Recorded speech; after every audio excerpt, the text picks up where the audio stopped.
Well, from my experience from being over here, I see that the hip-hop community is growing. You know, it's been growing slowly but surely where I'm seeing, you know, MCs here starting to really do what they do best and not try to follow the path of what's coming from America. Because it's so easy for the artists here to look at what they see on MTV, or when a rap artist come to Italy and do a show and say, okay, I'm gonna do my style just like that. Like Redman said when he was over here in Italy, you know, you gotta be original and you know, and support your own. I've worked with a few Italian rappers, you know, from Bologna, Yare the Pitbull, Galante, Gambino, and all these cats from Piero Music, and they definitely putting it down. You know, I just wish radio and video shows in Italy would support not only the pop culture but also the underground hip hop scene. Feel me? Let me break it down. The average rap artist that's doing underground rap music, they don't really make no money for the craft that they do, because when you break it down, you go to a club, most of the music that's played in the club is from America. Most of the music that's on radio are American artists. So how does an artist make money from, you know, their CI money? Because they're not getting it from radio, they're not getting it from TV. So the average artist is walking around here broke. And it's a shame that, you know, CI or MTV Italia or even the radio DJs, hit channel don't support all forms of rap music in Italy. I would like to see hip hop in Italy go from the underground to where we went from the underground to where it came mid-mainstream, like with groups like EPMD, Eric B. and Rakim, or, you know, even Public Enemy, to some of the underground rappers becoming big stars where they can also be like, you know, 50 Cent or a Busta Rhymes or whoever that's making music now and still be considered underground but with a little pop feel. There was this one rap channel I seen where they played, in Italy, they played all these American videos, and at the very end before they were going off, they threw on an Italian rap video. And I was like, man, you know, that ain't right. They gotta be able to, they can play their videos also in the beginning of the show to show that there's really a culture here. And I like to see that there's more peace and unity amongst all the artists, that if they, you know, they in Milan, if they in Bologna, if they in Rome, that, you know, come together as an event, you know, like how we did with the Zulu Nation. Because it's only right that, you know, with hip hop, it's all about peace, love, and unity, and not let it be divided into sections where, you know, this crew feel that they better than this crew, you know, because we all as one, man. Hip hop is all one culture, whether you breaking, if you MCing, DJing, or doing graffiti. You know, you got to understand, this was the plan that Africa Bambaataa wanted to inject to everybody. That's why when he made the Universal Zulu Nation, he made it universal that every culture can be involved in this, not, you know, looked upon as your race, that if you're white, if you're Asian, that you cannot be down with hip hop. Hip hop is for everybody. So it's just like, you just got to live the culture and understand where it came from and where you're trying to go today. And I think everything could be all right. It could be a bright future for hip hop. So what we need to do is really bring back hip hop. It ain't all about rap. Hip hop. Remember, hip hop is whole. Rappers here in Italy got to support the guys that's doing graffiti, that's doing beatboxing, the DJs. That's how it always was. That if you're doing an album, you can get the guys that do graffiti to do your artwork.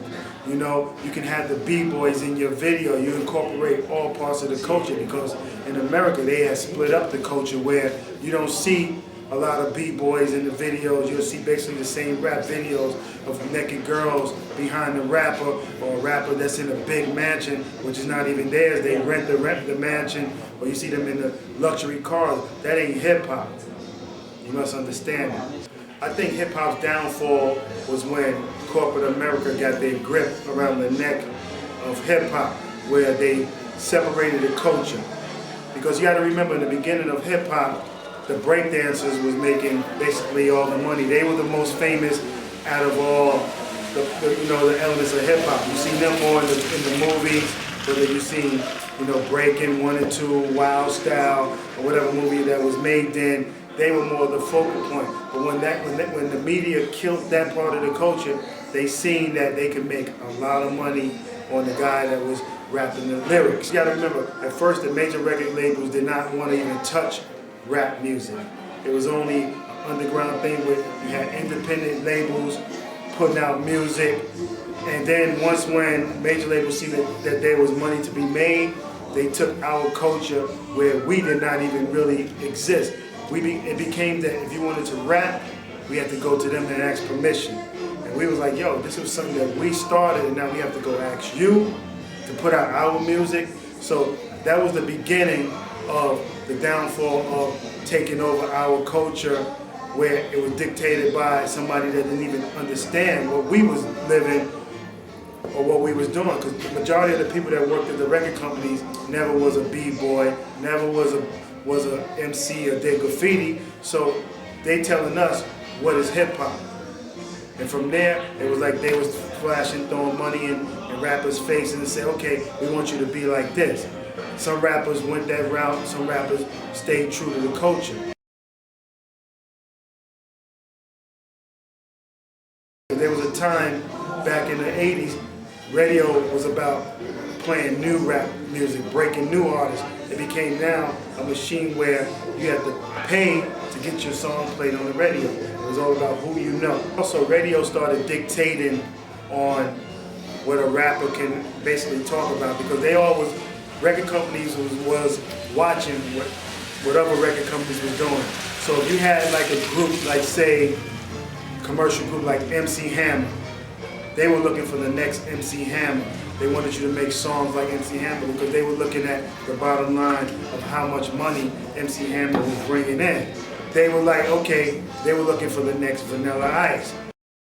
I had artists that I was producing, trying to get deals for them, and they were like, do you have any rappers that can make songs like Vanilla Ice?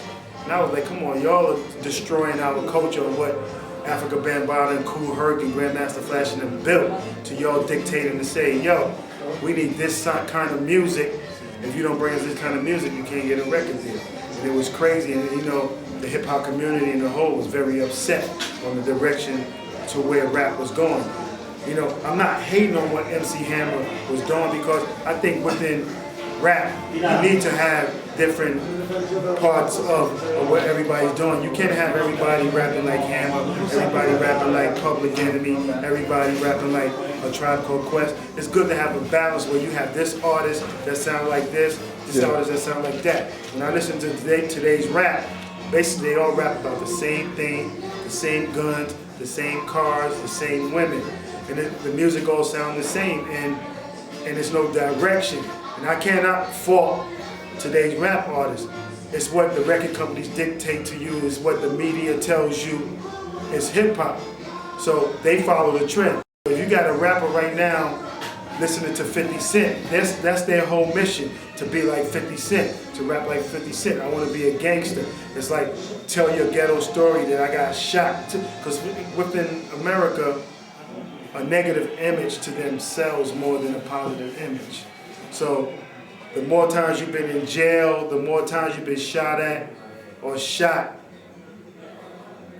it sells to them. That's their story to them. They don't want to hear that this rapper went back to the ghetto and helped, you know, put inner city youths into programs that were very positive. It's like they don't want to hear that, and it's crazy.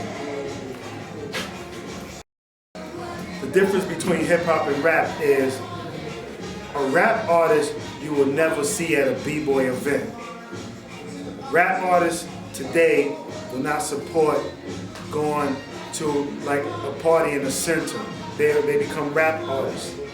And a hip hop artist will support the whole culture. You will see him at graffiti exhibits, you will see him at a breakdance battle, a DJ battle.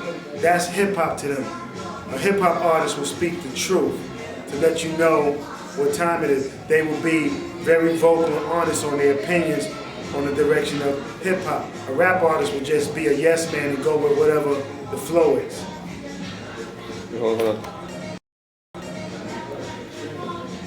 You know, nowadays how you tell the difference between what hip hop music is and what rap music is It's just, all you have to do is go back in history and listen to records from the early 80s to the mid 90s, and you would say, okay, that was what hip hop was from the beginning to the golden era of music. Now, today when you hear rap songs, you don't hear none of them talk about hip hop. It has nothing to do with the culture of hip hop. It's all about the bottom line, the money. You know, I look at it like an artist like Jay-Z. He once started as a hip hop artist. You listen to Jay-Z early music of when he was part of Big Jazz, they were doing hip hop music. You know, for the backpackers, for the B-boys on the street. Today, Jay-Z may call himself a hip hop artist, but he doesn't live hip hop. The bottom line. As for my opinion on the mixtapes, I think the mixtape DJs was the greatest, or one of the greatest things that happened within hip hop, because it helped get a lot of artists that did not have that massive appeal of having a major label behind them, or putting out these pop type rap records, that they could get their song on a mixtape that was heard worldwide. And it became a thing where record companies in America got really upset over it, because mixtape DJs was also including some of their artists from their label on their mixtapes and selling them, and record companies were not getting a penny from it. So what did they do? They got into a mode, they wanted to shut down a mixtape DJ. And it's basically, that's how record companies has been, you know, in the last maybe 10 years, 15 years of trying to rob the culture, whether they started taking away the vinyl, you know, where that was starting to eliminate the DJs and not putting the music on vinyl no more. And now they even trying to get rid of the CDs and everything, you know, whether it's going on online, selling music. So with the mixed DJ, for me personally, it was a good thing, because I had DJs all over in America wanted me to send my song to them to put on their mixtape so it can be heard.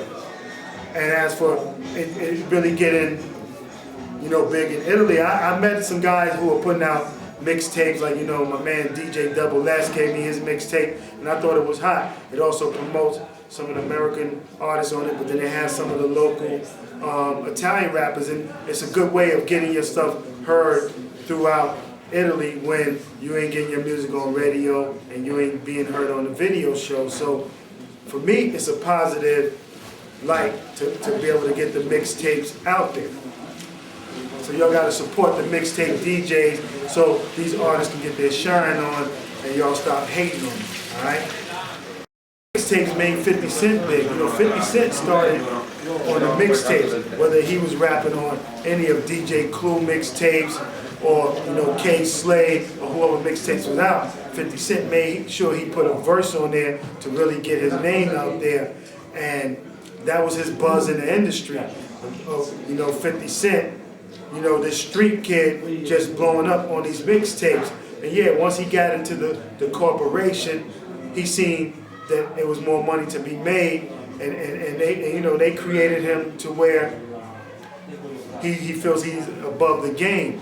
And, you know, he feels that this is his time to shine, because in today's rap music, you don't know when the next time you're gonna have a record deal, because once the fans start turning on you, you ain't gonna see the day of light. They ain't even gonna let you through the front door of the record company no more. So I think today's rappers, they do have to milk it for all it's worth. Whether you're putting out an album every year, or if you're trying to be in movies, or whatever your career goals may be, you know, you gotta hustle. Even with 50 Cent, he sold millions of records, and he still be dropping mixtapes on the street. So he still got his hustle on. You gotta understand, when they even give you that paper, the majority of the money ain't even gonna go to the rap artist. You know, when you read a contract, when you break it down in a day, you gotta sell a lot of records to even recoup on what they give you from your budget, from your video budget, what you pay for producers, your manager, your business manager, your lawyer. So if you ain't selling 1 million records or more, at the end of the day, you, the rap artist, is at the short end of the stick. So I support rappers going out there and doing their own thing. Very good.